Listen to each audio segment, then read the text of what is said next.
Mr. Rounds, aye.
Mr. Paul, no.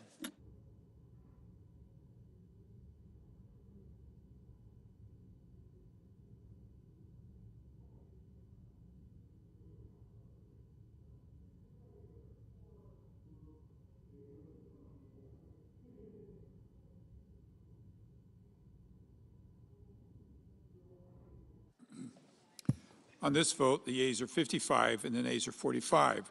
The 60-vote threshold having not been achieved, the bill upon reconsideration is not passed.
President. Senator from Kansas. Mr. President, thank you. We just, for a second time, failed to pass a continuing resolution to allow the federal government to continue to operate. It's because we are coming to the end of the fiscal year. The appropriation bills have not all been approved, although almost all of them have been approved and approved by the Senate Committee on Appropriations, and several of them have been passed here in the United States Senate. This makes no sense to me. This is not a shutdown that makes any sense at all, and the American people, Kansans, deserve something different from the United States Senate. Every city council or commission, every school board, every local government office in my state passes a budget and then lives within that budget every year. Every local unit of government at home can figure this out, and the United States Senate is failing one more time. A shutdown means uncertainty. Shutdown means dysfunction. And the issue to me is this continuing resolution that would fund the federal government for 21 more days. I'm going to say that differently, till November the 21st.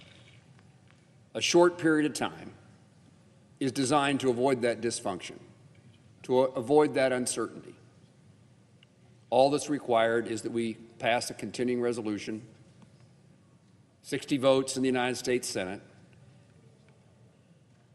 to keep government functioning and this is the reason it makes no sense to me, so that we can pass the remaining appropriation bills, all but one of which has been passed by the Senate Appropriations Committee, and most in hugely bipartisan ways.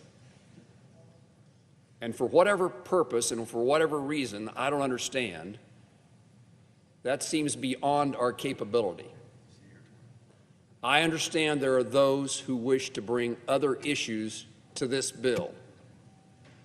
Could we do one thing at a time, and when that one thing is as important as the continuing resolution, to do it right now, to do it yesterday, to do it tomorrow?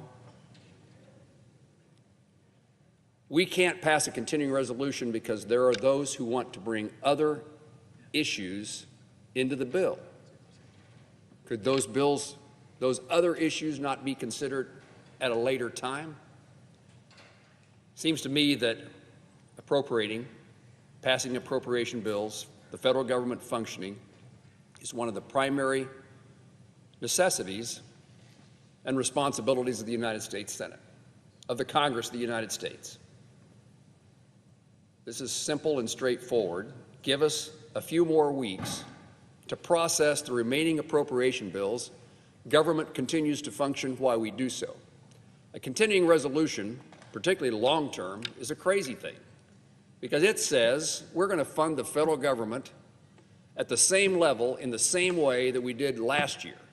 And if it's multiple years of continuing resolutions, the same way we funded government the year before that. Does anyone believe that the priorities of this country are identical to last year? Does anybody believe that they're identical to 2 years ago? Aren't there things that deserve more money, higher priority? Aren't there things that deserve no money? Aren't there things that deserve less money or maybe even the same? A long-term continuing resolution is a crazy idea, and the short-term resolution of a CR that we're dealing with right now is an unnecessary idea. It's unnecessary because we can pass the appropriation bills and avoid a long-term CR, and we just need the time to do it. So a short-term continuing resolution, do it, take up the appropriation bills, as this majority leader has promised to do, and this majority leader has demonstrated he's willing to do it. It's a pretty straightforward solution to me. Give us a little more time, a few more weeks, immediately begin the consideration of the appropriation bills that have been reported by the Senate Committee on Appropriations, and at the end of that period of time, we don't need a continuing resolution. We will have done our task. I yield the floor. Senator from Hawaii. Mr. President, I thank the senator from Kansas, and at the risk of getting him into political trouble, I am a huge fan of his. But I want to address the question that he asked, which I think is a legitimate one, which is, what's the hurry on the Affordable Care Act premiums? And there's a really straightforward answer, which is that people are getting letters tomorrow from their insurance carriers. Around 24 million people are going to get letters anytime from now until mid-November. And they are going to pay. Now, 24 million Americans are going to be told that because of the last tax bill that was just enacted by Trump and the Republicans, that people are going to be paying an average of 114% more per person per month. So it's not like we just went into a lab and cooked up an issue to try to hijack some unrelated moving legislative vehicle. The reason for this is that 24 million Americans are specifically on the ACA exchange, and they're absolutely going to get hosed.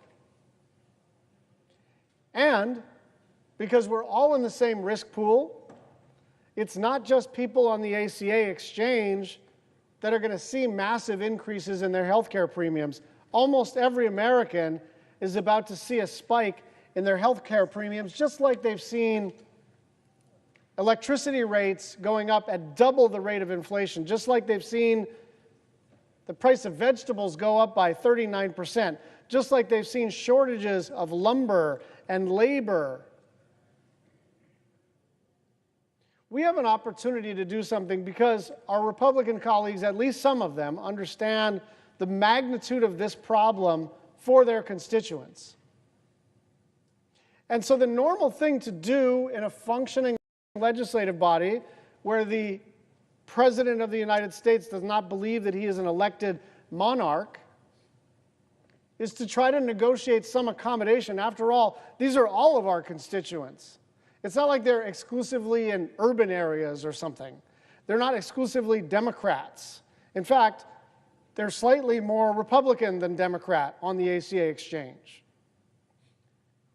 And so if this were a normal functioning time in American-style democracy, the President of the United States would convene what they call the four corners: majority and minority leader of the Senate, Speaker and minority leader of the House, and we'd try to figure out whether there was an accommodation to be made to save our collective constituents from all this pain. And so when Democrats had the trifecta, When Democrats had the House and the Senate and the presidency, we didn't have any shutdowns. And it wasn't because there's more goodwill on the Republican side towards continuing resolutions than there is on the Democratic side towards continuing resolutions. The reason is because Chuck Schumer and Nancy Pelosi sat down with Mitch McConnell and Kevin McCarthy or whomever it was and the president, and they figured out a deal. Even to raise the debt ceiling, Kevin McCarthy said, not for free. So this idea that the minority party, only this minority party, only in this time in United States Senate history, we are to shut up and do whatever we are told. And what's worse is they're asking the majority party to do the same thing. This president believes that he's a monarch. This president finds the legislative branch to be a nuisance. And you know what? The legislative branch is a nuisance. That's the architecture of the Constitution of the United States. We're supposed to be in a struggle with each other. We're supposed to argue and fight. And then we're supposed to come to an accommodation. But we can't come to an accommodation until there's a meeting. And so we're going to be here fighting for health care, and we're also going to be here fighting to reopen the government. If the clock strikes midnight and we're not able to avert this shutdown, then we are going to be here ready to deal. We understand we're not going to get everything we want. We understand we're in the minority. We understand we're out of power. But understand this, we're not powerless. We still represent, pessimistically, 47% of the, certainly 47% of the Senate seats, but something like half the country wants us to represent their point of view. And the point of view that we are representing, by the way, is shared by most of the constituents who are represented by Republicans too. And so there is still a pathway, but it has to be pursued. And so the onus is on the President of the United States and the Majority Leader and the Speaker to find that pathway. I yield the floor.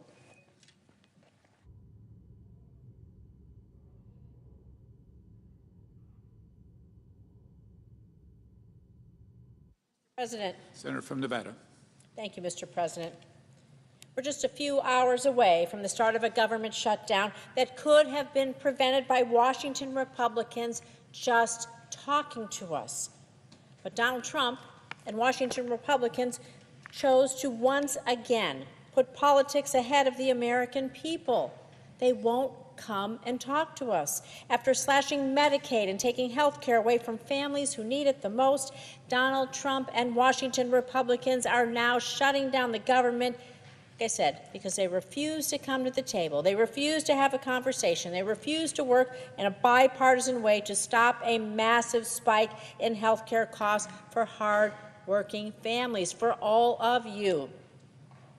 And that's it. That's it. This is why Trump's about to shut down the entire federal government. You know, my dad often said, if you don't have your health, you don't have anything.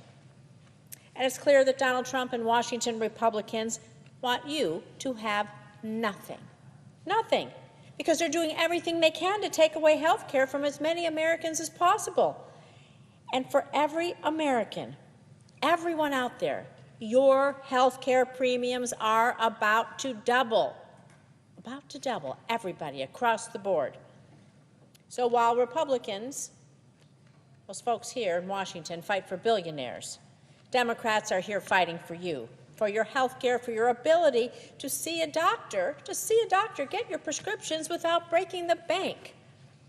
In my state of Nevada, over 110,000 Nevadans get their health care coverage through the Affordable Care Act's marketplace. We know it as Nevada Health Link. Nearly 95,000 of those families are able to afford their premiums using Nevada Health Link, thanks to what we call the enhanced premium tax credits. So I want to be clear, because there's a lot of misunderstanding here. It's not a handout, it isn't welfare, it's just a tax break that helps lower the costs for nearly 95,000 Nevadans so they can afford to buy an insurance policy, so they can go to the doctor when they're sick and have a copay, and go to the pharmacy to get their medication for a copay, so they can just afford their insurance. And we're talking about hardworking families, small business owners, workers who don't get health care through their jobs, so many of them.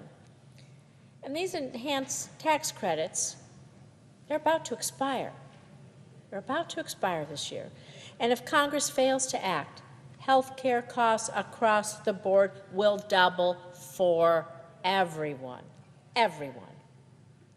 So when premium costs go up, many families won't be able to afford it any longer, meaning they'll lose their care. And the ones who can afford it, their deductible is going to be so high, they're never going to meet it, and they're still going to be paying out of pocket in ways they can't afford. You know, more than 38,000 people in my state alone, well, they're going to probably lose their coverage right away, all because Washington Republicans just refuse to extend this tax credit, allowing them to purchase their own insurance. Families, sadly, are going to be forced to make impossible choices. They'll be forced to delay care. They'll skip doctor's visits. They'll cut their medication in half. Cut those pills, give them half a shot of insulin to make ends meet. And these choices are real. They're real for these families, and sometimes they have tragic consequences.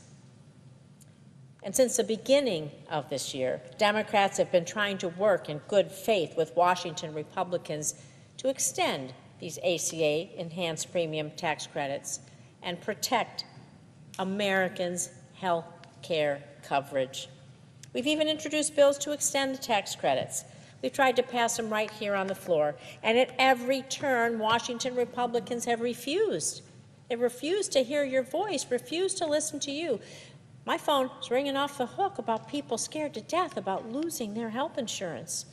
And earlier today, when given an opportunity to keep the government open and extend the credits, every Republican voted no.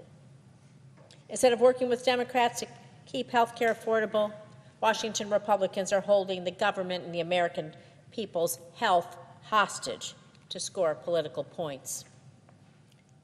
So I'm going to be clear here. We will not be bullied by Donald Trump, and we will not be bullied by Washington Republicans into sacrificing your health care, the health care of American families, of our children, of our seniors, of our friends and neighbors. Not now, not ever. Trump can't bully us into taking away your health care. Nevadans sent me here to fight for them, not to cave and let Washington Republicans and Donald Trump take away your ability to go to the doctor and get your medication. Everyone should have access to affordable, quality care. Health care is not a bargaining chip. It's not a political weapon. It's a lifeline. And Washington Republicans have the power. They have the power to prevent this shutdown today. Just come and talk with us. So I urge them to do their jobs.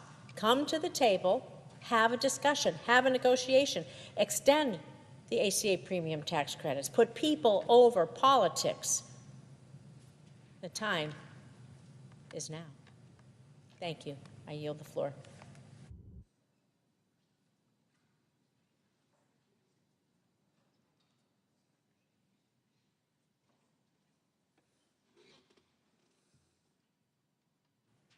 Mr. President. Senator from Connecticut. Thank you, Mr. President. My thoughts tonight are with the millions of Americans who will bear the brunt of this shutdown. The families in the path of hurricanes who will go without the services of FEMA, the veterans who will lack many of the helping hands in the VA, the recipients of Social Security who will be unable to verify their cards or perhaps receive payments that they've been denied, and others, millions of others Americans who unnecessarily will be hurt, perhaps people who depend on the social safety net that we have established and may be torn by this shutdown. And I'm thinking about the millions of Americans, about 24 million in total, 139,000 in Connecticut alone, who will be notified that they can buy health insurance as a result of open enrollment. But what they lack in information is whether or not that health insurance will be affordable, because they have no way of knowing whether it will extend beyond the end of the year, those subsidies that are so essential to their affording health care. And our Republican colleagues, we just heard the senator from Kansas say there's no hurry. Well, Americans can't get sick on Donald Trump's timetable. When people are told there's no hurry if you get sick for medical care, that sounds cruel, because it is cruel and it's stupid. People who go without health insurance may lack the health care that can save costs of preventing more serious illness. And those costs eventually are borne by all of us. So this misguided denial of the certainty people need that health care insurance subsidies will be extended beyond the end of the year really affects all of us. Premiums are rising already for all of us by 18% this year alone, because the healthiest people are deciding they're not going to buy health insurance, and insurance companies are predicting they'll have to increase their costs to cover the sicker people who will buy the health insurance because they need it. But the simple fact is, nobody is invincible. All of us need health care. And the Affordable Care Act recognizes that health care in America aspirationally should be a human right. And our failure to provide it to those millions of Americans who will find health care insurance unaffordable is unacceptable.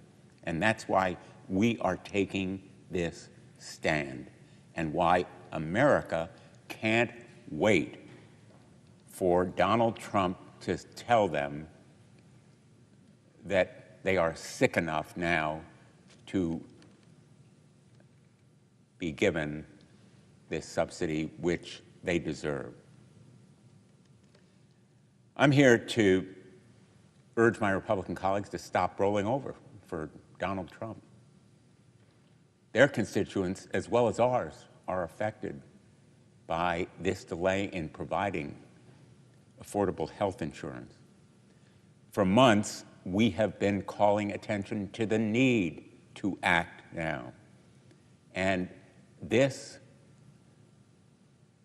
shutdown was avoidable. The path to stopping it was available, and shortening it, assuming it will occur, is still a possibility. If we come together, if Republicans are willing to negotiate, if they come back to town, House Republicans are out of town. They are out of touch with reality. And the way forward is simply bipartisan negotiations, coming together, reaching a solution, as is the way shutdowns have been avoided in the past. The fact is that Donald Trump's so-called big, beautiful bill, actually a big, blatant betrayal, along with inaction and avoidance by Republicans, are already wreaking havoc on Americans. In Connecticut, health insurance rates for 2026 have increased by nearly 18%, the largest increase in the last 6 years. Without the subsidies, consumers with ACA coverage will see premium increases in the range of 75%. I have visited with hospitals, community health centers, physicians, and many more who have raised their deep concerns about the impending cuts in Medicaid. The budget bill Republicans passed in July is threatening also Medicaid coverage for 158,000 Connecticut residents. And anyone lucky enough to keep their coverage will see reduced benefits as the state struggles to make up the differences in lost federal revenue. Americans and our health care system simply can't afford to be nickel and dime like Republicans are forcing them to do. The ACA premium tax credits have protected millions of Americans from higher health care costs. They've reduced the number without health care insurance. They've provided robust choices for consumers and provided stability for health care providers, particularly in rural areas, and there are rural areas affected in Connecticut. And in addition to the impending cuts in Medicaid, Republicans are refusing to extend these subsidies. It is cruel, it is unnecessary, it is dumb. So I'm here to advocate for the 139,000 Connecticut residents who depend on these credits and the 24 million Americans who are making decisions about health care insurance coverage right now at their kitchen tables, in their living rooms, in their homes. It should not be a partisan issue. At the end of the day, it's a choice. Do we choose a highly successful solution that has reduced health care costs for the whole nation, or do we allow the clock to run out and raise health care costs for families in every state in this country? That choice can still be made in the next 24 hours, in the next 2 days, to shorten and lessen the pain that will be felt by Americans. I choose to stand with working families. I will fight, and we are unified in our fight as a matter of conscience and conviction. We will not be bullied. Donald Trump should know that we will stand strong for working families in America. They deserve health care.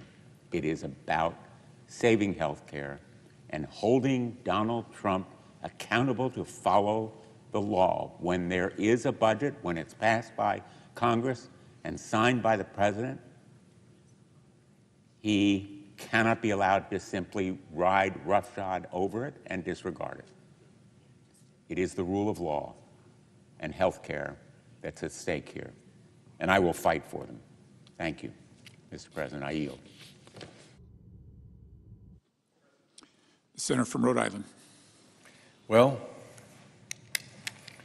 we are headed into a miserable situation. It is a miserable situation for all of the federal employees around the globe who are going to be put into shutdown mode. It is a miserable situation for our country as the rest of the world looks at us as the gang that can't get its act together and pass simple funding bills for the government. It is an extraordinarily frustrating moment to be here now.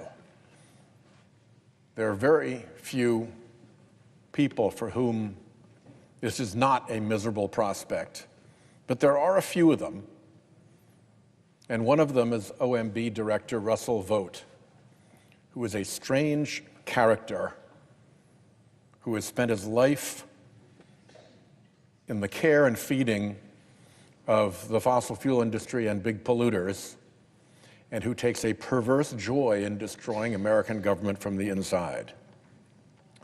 Mr. President, I see that the Majority Leader has come to the floor, asked unanimous consent that when he is concluded and I pick my remarks back up, my remarks be linked back together as if they had been made without interruption.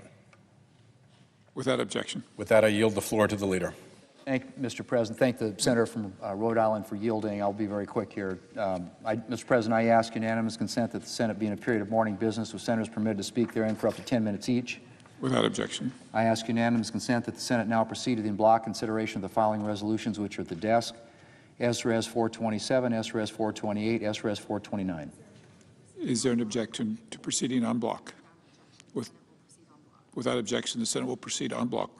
Mr. President, I ask unanimous consent that the resolutions be agreed to, the preambles be agreed to, and the motions to reconsider be considered made, laid upon the table, all in block. Without objection. Mr. President, I ask unanimous consent that the Committee on Judiciary be discharged from further consideration. The Senate now proceed to SRS 396. The clerk will report. Senate Resolution 396, condemning the tragic act of violence on September 10, 2025 in Evergreen, Colorado, and so forth. Is there objection to proceeding to the measure? Without objection, the committee is discharged and the Senate will proceed. Mr. President, I ask unanimous consent that the resolution be agreed to, the preamble be agreed to, and the motions to reconsider be considered made and laid upon the table.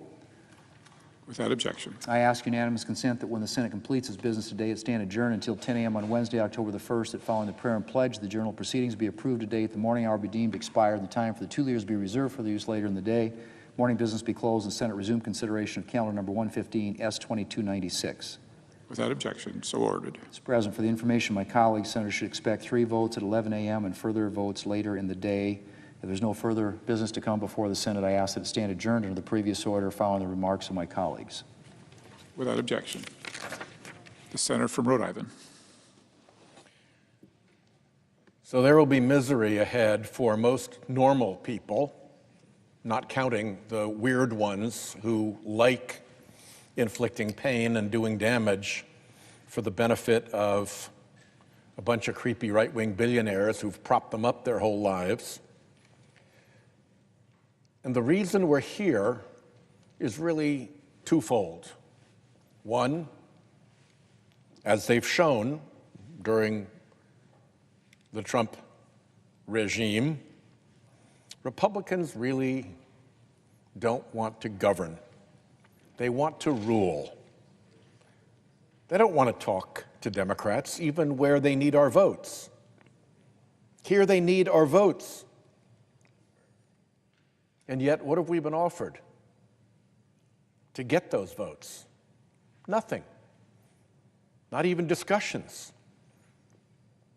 The president only met with the Democratic leaders just yesterday. And he didn't seem to be aware of what was at stake here for the Americans who are about to lose a huge health care benefit. They just go wildly forward. We've seen it over and over again here on the Senate floor. How many times in just the few months that we've been here in this administration have Republicans done the thing that they were furious when we even talked about doing, to overrule the parliamentarian and change the rules to make things easier for themselves rather than negotiate with us? My count is 4 already. 4! And we're only 9 months in. They don't want to govern. They don't want to talk to us. They want to rule. They want to dictate to us.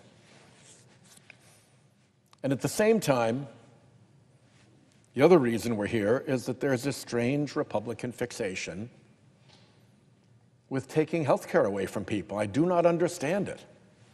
There are lots of Republican constituents who really depend on Medicaid, who really feel great that they're on Medicare, who really have their family budgets made possible by the credits from the Affordable Care Act.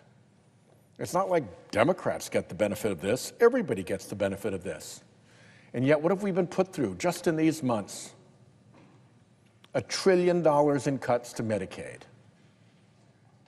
$1 trillion. in cuts to Medicaid. Already, hospitals and nursing homes and doctors' practices are reeling at what those cuts mean for their financial viability. Medicare, $500 billion in cuts, hidden in the bill in a tricky way so that the cuts come through sequestration and nobody has to own them. They can do a Pontius Pilate hand wash of the cuts. Well, no, we saw what you did. You own it.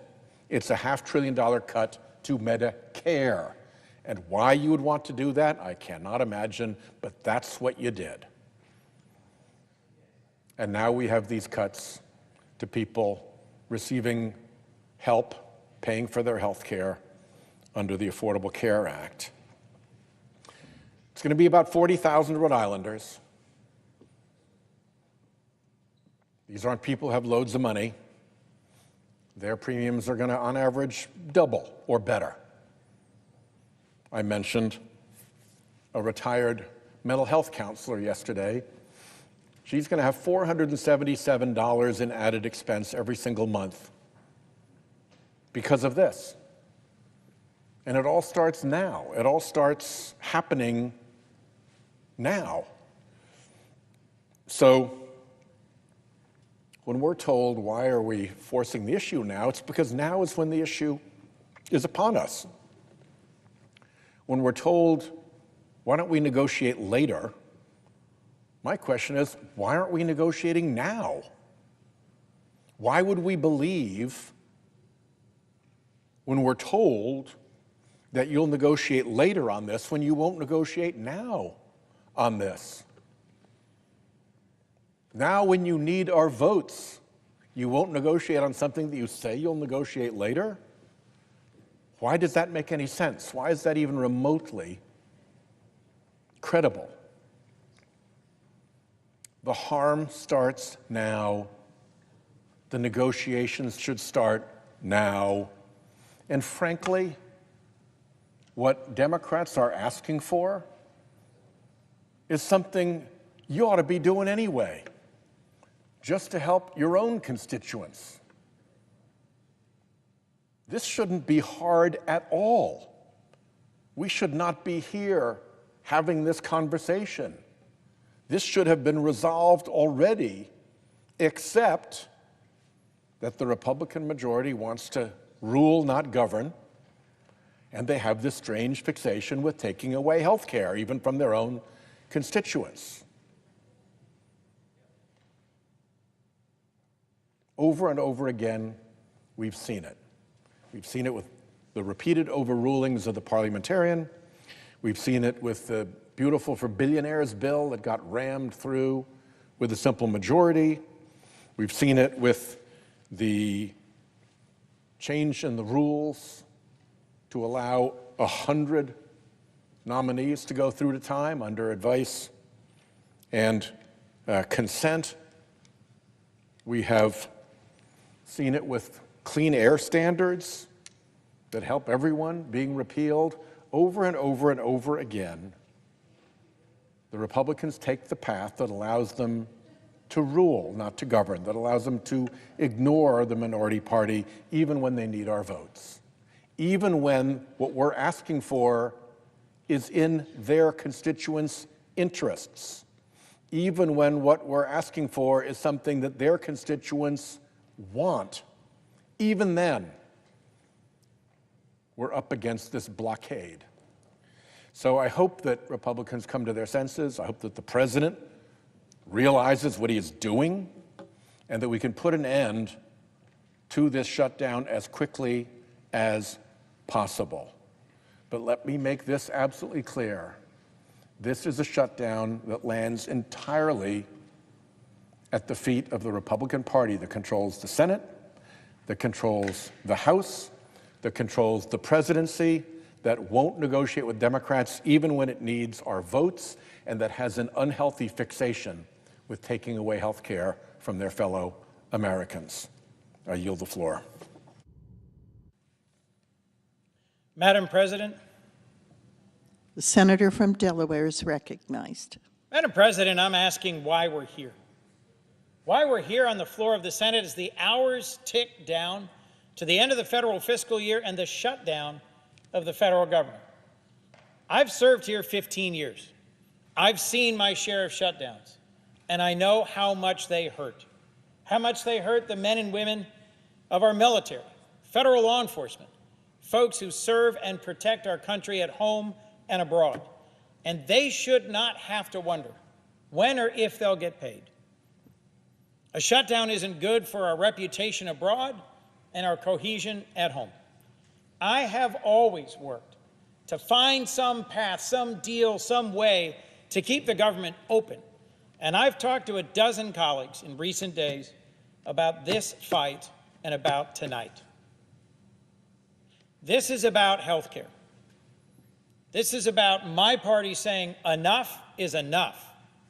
We know that if you have health care, everything else can work itself out. And if you don't have your health, almost nothing else matters. President Trump ran on making America healthy again, on reducing prices, on making life easier for the working people of our country and their families. And instead, what we've seen is decision after decision, action after action by President Trump and the Republicans in Congress that raises prices on health care, on insurance, on drugs, on medications, whether it's the tariffs being imposed on prescription medications or the decision to end subsidies that keep health insurance affordable, or it's laying off thousands of researchers working to help cure pediatric cancer or address ALS or do research into HIV/AIDS, decision after decision that moves us in the wrong direction, that makes us sicker, poorer, and more divided. I'm usually one of the first to walk across the aisle and say, let's find a solution, let's find a way out of this, and I've been doing that in recent days, talking with colleagues. But I can't see a way forward if we can't change direction and together say to the people we serve, we want to help with your health care. We want to stop the cuts to NIH and CDC. We want to reduce the increases in health insurance costs. We want to help you and your family. In my home state of Delaware, emergency room wait times are too long. And as millions of Americans get thrown off of health insurance, they're going to go to the emergency room. And those wait times will get longer and longer for all of us. Next month, we're going to find out how much health insurance premiums go up. For some Americans, they're going to double, but for all of us, they will go up. Healthcare is getting costlier, and Americans are getting sicker. So why am I standing on this floor tonight saying I'm not voting to keep this government open? Because enough is enough.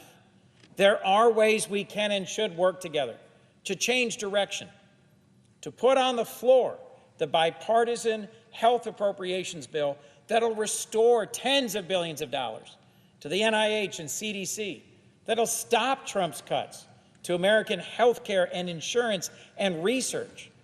There's a path towards reforming and extending the Affordable Care Act that both parties should agree on. But folks, if you're listening, your member of Congress needs to hear from you, needs to know that you want us to work together to reverse course and end Trump's tragic cuts to health care. If my colleagues don't get those calls, they won't change direction. If they don't change direction, we won't reopen this government. Make no mistake, we have Republicans in control of the House and Senate and the White House. If they want to find a way forward that reduces the harm to Americans and our health care, we can. And I'll be one of the first to extend my hand to find that path. But if we don't change direction, we shouldn't reopen this government, because Americans have taken too many hits already, too much additional cost, too much cuts to health care research, too much increase to health insurance costs. This is a fight about America's health care, and we're fighting for you. Thank you. With that, I yield the floor. The chair recognizes the gentlelady from Minnesota. Madam President, I have 7 requests for committees to meet during today's session of the Senate. They have the approval of the majority and minority leaders. Duly noted. Thank you. Madam President, as my colleague from Delaware just noted, we are here today because Republicans have created a healthcare crisis for millions of Americans. And like the senator from Delaware, I am someone that works across the aisle all the time. I have one of the best records for bipartisan bills, and I think that's an important part of our governing, and that is to find common ground. You don't always pick your neighbors, but you find a way to live next to your neighbors. You find a way to work with them. And what is so unfortunate about what's going on tonight is that didn't happen here. There was no crossing over the fence with some coffee for the neighbors to try to have a meeting, to try to work this out. In fact, it was Senator Schumer and Leader Jeffries that had a request time and time again that got canceled on a meeting with the president. There is still time to continue to negotiate, but not if they're just going to say, hey, this healthcare thing, it's not a problem. Well, maybe we can deal with it in December. First of all, who would believe that when Donald Trump just decides one thing one day or posts something on Truth Social and then everyone changes what they agreed to, which has happened time and time again. So that's one reason it's not reality unless he's at the table. Number 2, it's not reality because this is not a December problem. This is not a January problem. This is a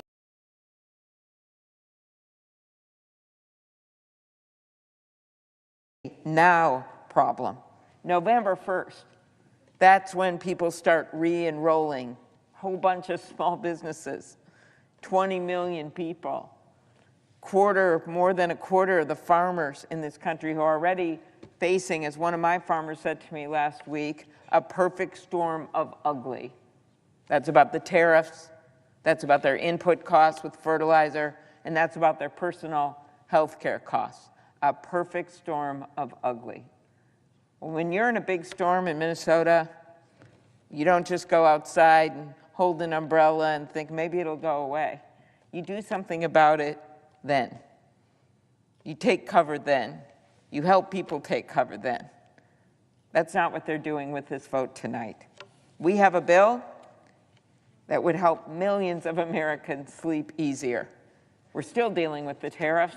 We're still going to push on that, which has led to all of these grocery cost increases. We see what's happening with the electricity cost increase. Costs are up, chaos is up, and corruption is up. But there is one thing we can do, and that's one of the biggest cost drivers when we look at inflation, and that is health care. So let's start with how we got here. We know that over 110 million Americans depend on Medicare and Medicaid. 110 million. These programs cover everything from hospital visits to life-saving prescriptions to the long-term care that allows seniors to remain in their homes. And these programs, along with Social Security and SNAP, which is the nutrition program, have driven poverty among seniors for years to record lows. Best poverty-fighting program there is, Medicare, Medicaid. But the budget that congressional Republicans passed earlier this summer without our votes, again, didn't listen to us, makes the biggest cut in history to Medicare and Medicaid. That's right, the biggest cut in history, while all these other costs are going up. Their budget cut Medicaid by over $1 trillion and will trigger more than $500 billion in Medicare cuts. How does that happen? Because they didn't put, well, the debt is so high from that bill because of the $1 trillion in tax cuts to the wealthiest Americans and the $1 trillion in tax cuts and giveaways for corporations, that it actually automatically triggered $500 billion in Medicare cuts on hospitals. So when we go, as we did, our members on the Democratic side last week, and met with people in hospitals and patients and doctors and nurses, we heard about that. We heard about the 15 million Americans that are going to get shoved off their health care. But the one thing they could have done, and they voted against it once, but we know behind closed doors are very interested in doing something about this, it is the tax credits to help people afford their health insurance. Without these tax credits, more than 20 million Americans will see their premiums skyrocket. Kaiser study just today came out. Double the premiums, double the premiums. That's why one of my hospitals told me, look, of course Medicaid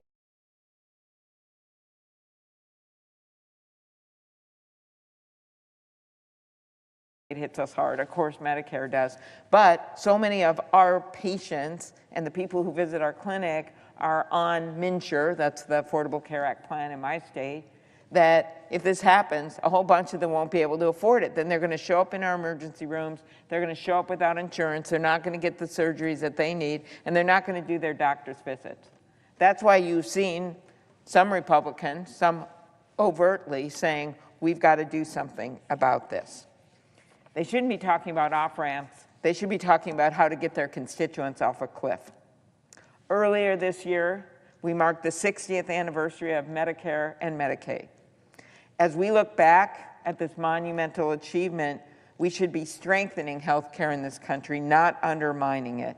We made progress, right? Capping out-of-pocket costs, passing my bill to allow Medicare to finally negotiate for better prices, making health care more affordable.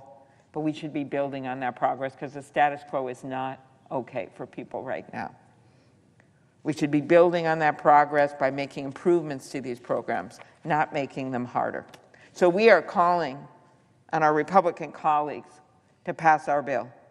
And if they can bring themselves to do that, or at least to sit in a room and negotiate and actually get this done, the president prides himself in the art of the deal, well, show us the deal.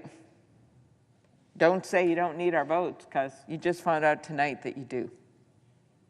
They need our colleagues to stop taking cues from a guy who, after a meeting about one of the most important moments in his presidency, puts out a deep fake video, offensive, making fun of the leaders. Who does that? What other president has done something like that when they're actually in a negotiation? This isn't political theater. These are real people, like the woman at Senator Shaheen's Spotlight hearing today, who was from Maine, and she is going to talk to her doctor, literally met with her doctor to say, okay, I can't afford these increases, so how do I manage to ration my medication for MS? And the doctor said, it doesn't work like that. The pressure will build in your brain. Well, I hope the pressure from the public, when they see what's going on, is going to build. And we're starting to see it all over the country right now.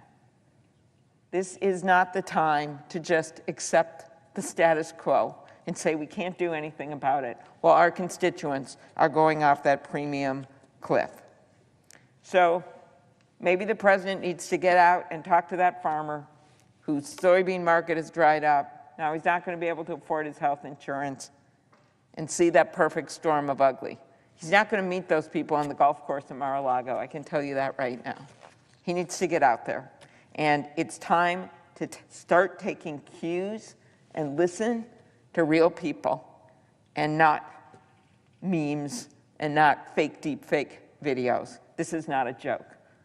Our bill is a path forward, and we ask them to come to the table and negotiate with us. Madam President, I yield the floor.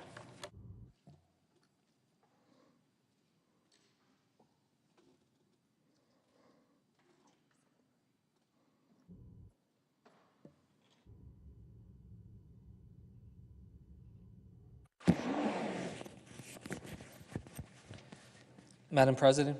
The senator from New Jersey is recognized. Madam President, I rise today because I literally just about 2 minutes ago finished a telephone town hall with over 5,000 people back home in New Jersey that joined up to try to figure out what in the world is happening to our government right now when they see just this abdication of leadership from the White House to leadership here in Congress to step up right now at a time of need. Thousands of people from across New Jersey that had called in worried about how this shutdown is going to affect their lives how the healthcare costs that they are going to be experiencing are going to reshape their ability to be able to deliver care for those that need care the most. The simple story is they're scared. The people I talked to, they were nervous about what comes next. And frankly, they're pissed off about this. They know that this is not how a government should function. They know that, yes, we need to be able to step up and have negotiations, but how can you have negotiations when one chamber of this Congress isn't even showing up to work this week? That's right. When I told them about how Speaker Johnson didn't even bring the House of Representatives to work this week, even though they were supposed to, they were furious. If we're going to ask public servants to show up to work tomorrow, if we're going to ask our military to show up to work tomorrow without getting paid, the least that our Republicans in the House of Representatives can do is show up to work here. We should be furious about this. It's an abdication of leadership. It is a dereliction of duty. It is one of the most shameful things that I've seen in terms of just giving up on something that is so important, is going to have so much impact on so many people across this country. What I heard is they want us to be the adults in the room, to sit together, to be able to have the kind of dialogue. But instead, what we see is just this posturing and back and forth from Donald Trump, from leadership on the Republican side that hold the gavels here. And yes, the Republicans control the White House, they control the Senate, they control the House of Representatives, and the American people know that, and they know who is at fault for where we stand right now, that we are all about 3 hours away from a government shutdown. And this is something that I take personally. As someone who worked as a career civil servant before, I told my constituents today how I worked as a civil servant. I worked through multiple shutdowns before. Of course, I don't want to see us get to this place, and this should be an absolute last resort. But again, when they're not even bothering to show up to work, we know where their priorities land, that they have been moving towards this and barreling our country towards this for a long time now. So my constituents have every bit a right to be feeling pissed off about this. Because after we were already going through this in March, they see government once again not working for them. And they're right. Where have the attempts been over the past few months to work together to avoid this scenario? And again, it's not just about process. I don't want people to think that this is just some tug of war, that this is just some battle for political power, that this is just some challenge between political parties for who has the momentum on their side. There's real struggle. And I heard that on this town hall. We had people like Letitia from Camden who said that with the prices so high, quote, every choice feels like a sacrifice and the stress is constant. It's affecting how they're able to hold up and how they feel when they wake up every morning, what keeps them up at night. Still, she remains determined to advocate for families like hers who deserve stability, dignity, and hope. Or an urgent call from Barbara, who begged us not to back down from this fight. Laura from Brick, who called and urged Democrats not to back down from this fight, and just being able to say how concerned she was for just regular citizens to be able to make things easier for everyone impacted. She was asking, how can she help? She's asking, how can she help those that are struggling from the shutdown? She frankly wants to do more than what Speaker Johnson is doing on the other side of this building. Or people like Mick from Toms River, who although was trying to be an informed citizen and learn what was going on, was having trouble figuring out fact from fiction regarding this budget because it's just the sheer amount of disinformation and lies that we see out there in political rhetoric. Lies that are blatantly trying to smear and make it difficult for the American people to understand what's at stake. So yes, when we hear the Speaker of the House talking about how this funding, that this is Democrats that are trying to cut resources from FEMA or make it harder for people to get care through the WIC program for women, infants, and children. Well, look, it's just deception. Because what we already know is that that reconciliation bill that was passed, this is something that is estimated to potentially affect 3 million people, preventing them from getting care through the WIC program already. 3 million out of 8 million that get care now. So who is it that's actually hurting people's ability to get those services? And FEMA? Are you kidding me? I literally heard it out of the mouth of the president and the Homeland Security Secretary that they want to abolish FEMA. And here we are hearing it from the speaker, making it seem like the blame is over here. These are things these are issues that people understand, like Jody from Manchester, who is concerned that with all the rising prices, that she'll have to choose between being able to afford food or medicine, because costs are simply too high for her to be able to afford both.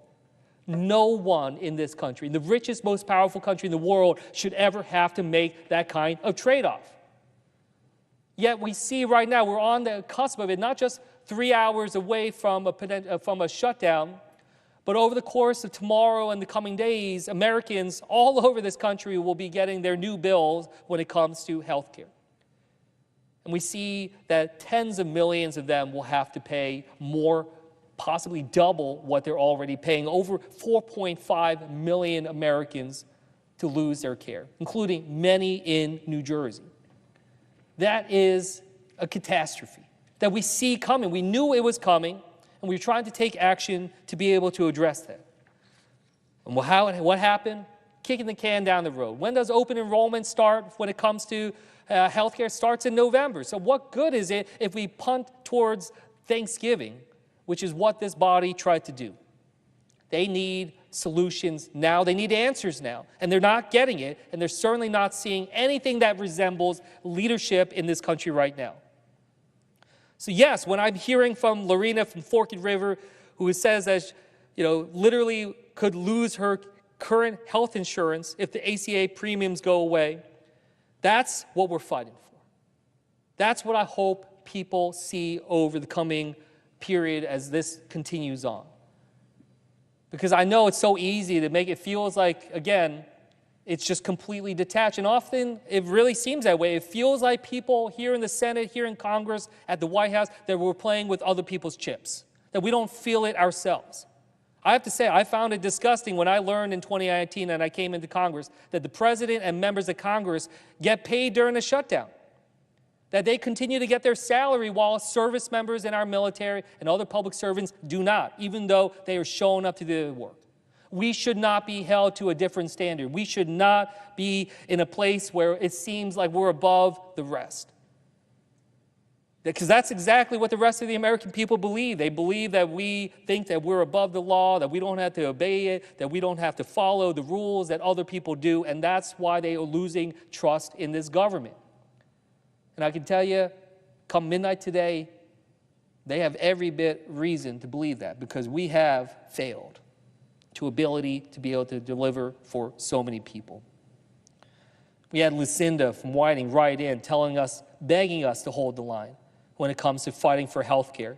Because in her words, quote, I definitely cannot afford my ACA insurance without the advanced premium tax credits. If costs go up and health care gets more expensive, I will have to go without insurance and not go to the doctor. These are just a fraction of the thousands of calls and emails and outreach that we've received. We asked people to share their stories. We got over 3,500 stories back just this week about people's concerns about what's happening with this shutdown and losing health care. We need to recognize that a president who can't even be bothered to learn about the hurt that is being put forward by his own party when it comes to our health care, that our bill is not one that is looking out for them. We need leaders who understand what is going on. We need leaders who care about the people they are supposed to be leading. We need leaders who will actually be the adults in the room. And yes, so I rise today to make that promise to New Jersey and to the American people that I will keep fighting for you and fight with you as we go through this. And we're going through uncertain times. We're entering unprecedented times. And I know that it's a lot for everyone. But again, we remember why we fight here. That while I'm giving this speech, I'm worried about the care that my father's getting, my father's health is declining rapidly. Every single one of us knows what it's like to have a loved one struggling when it comes to their care. And I know everyone knows that experience of saying that we would try to move heaven and earth to be able to make sure that they get the care that they need in their time of greatest need. And how can I, when I stand by thinking about 4.5 million Americans, including many in my state, losing health care, making it harder for them to be able to deliver for their family, how can I say that this is a time to roll over, that this is a time to stand down? No. We draw the line here. We fight for your health care. We fight for your lives, your ability to deliver for your loved ones, and to be able to stand up together and say, this is not how our government should work. This is not how our democracy should function. We deserve better. The American people deserve better, and that's what we're going to fight for. We're going to fight for better. With that, I yield back the floor.